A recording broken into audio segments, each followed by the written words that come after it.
banggakan dengan figur yang kemarin sudah merasakan kerja sejak hari ini dan kedepannya nanti kita akan lebih baik. Jadi akan saya buka dengan cerita tidak motivasi ya, tapi saya selalu mengamati fenomena sosial, baik itu melalui surat kabar ataupun media televisi ya. Saya suka mengamati itu perilaku anak muda zaman sekarang. Tentunya yang berkaitan kalau yang saya angkat masalah nasionalisme ya. Jadi kalau saya lihat anak muda sekarang ini sudah mulai luntur nasionalismenya. Jadi ada beberapa indikasi yang saya katakan demikian. Mohon yang di belakang bisa merapat, Mas, ini agak merapat lagi. Ini ada sesi foto jadi baru kelihatan. Nanti selanjutnya dibiasakan ya. Jadi misalkan pada sini nanti masih ada yang longgar, langsung merapat, tidak usah tunggu komando, jadi langsung rapat biar ini semua. Jadi nanti masalah contohnya begini. Jadi beberapa kali saya mendengar ataupun bahkan melihat sendiri itu khususnya yang di Semarang ya, Semarang Atas Tembalang itu, padahal mereka itu mahasiswa. Jadi kalau misalkan mereka mau turun di Tembalang itu dia selalu ngomong sama kenek atau supirnya itu turun di Patung Kuda. Padahal kita semua tahu patung itu terkenal kan ya, kan patung Pangeran Diponegoro. Tapi anak muda sekarang kenalnya patung kuda, gitu kan. Kasihan juga Diponegoro, jangan lebih terkenal kudanya daripada Diponegoro. Saya pernah interview calon marketing juga waktu itu kesini, dia alumni kemudian ininya kosnya itu di dekat situ, gitu kan. Saya tanya Tembalangnya sebelah mana, Mas? Patung kuda agak kesana sedikit, Pak, gitu. Langsung saya ngomong, itu bukan patung kuda, patung Diponegoro, gitu. Oh ya, maaf, gitu. Kemudian saya pernah membaca di koran itu kalau politeknik itu apa, bukan rektor ya, apa ketua ya namanya ya, itu sampai marah-marah karena memang di politeknik sendiri itu hal seperti itu sudah kan istilahnya sudah membudaya gitu, menyebutnya daerah Tembalang itu mesti didahului dengan patung kuda seperti itu. Padahal kita tahu bahwa mahasiswa ini kan kader-kader intelektual yang akan menjadi pemimpin di masa depan. Ya, bisa bayangkan bagaimana pada saatnya nanti misalkan seorang menteri tidak kenal dengan Pangeran Diponegoro, nah, seperti itu kan.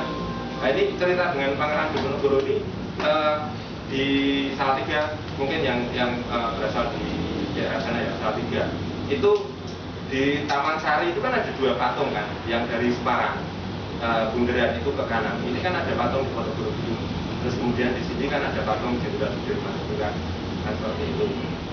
Itu kan menandakan bahwa jalan yang di sini adalah jalan Diponegoro, yang ke sana ada jalan Jenderal Sudirman, seperti itu.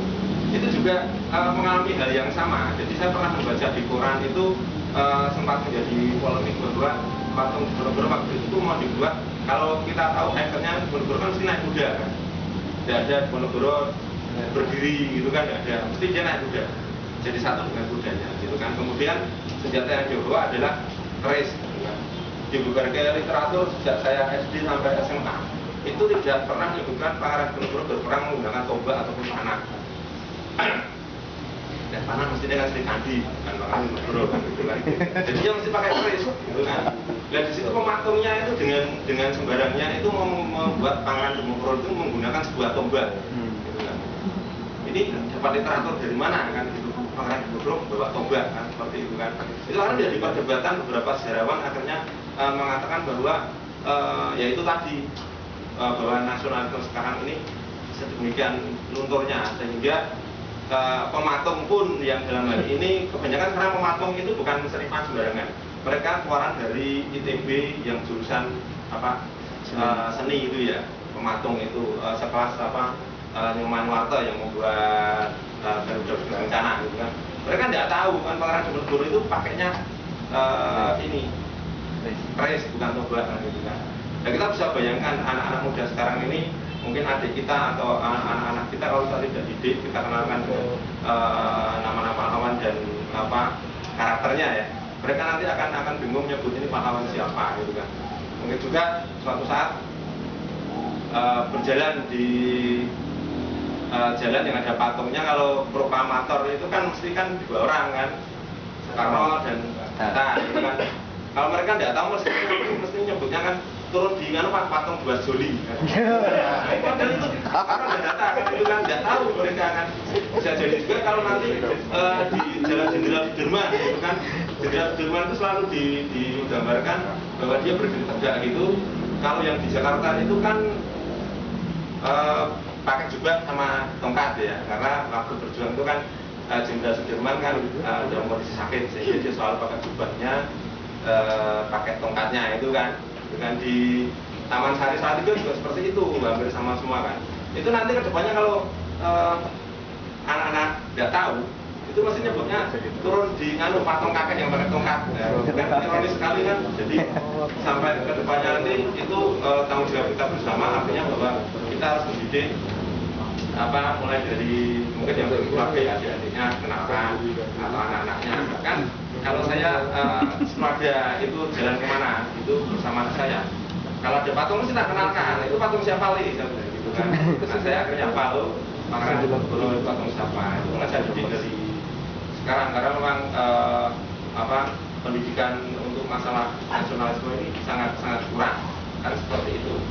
Masalah nasionalisme ini korelasinya dengan sebuah kebanggaan atas negaranya ya. Memang sekarang tidak banyak yang kita banggakan lah dengan Indonesia. Kemudian dulu zamannya saya waktu kecil SD, rejimnya Soeharto, itu yang didengung-dengungkan yang berhasil. Tapi kalau sekarang itu yang diberitakan ya yang buru-burunya, banyak korupsinya, apalah pokoknya kebobrokannya itu, sehingga itu akan membentuk mindset anak-anak muda, bahkan anak-anak sekolah sekarang itu bahwa negara kita itu negara yang bobrok kan, seperti itu.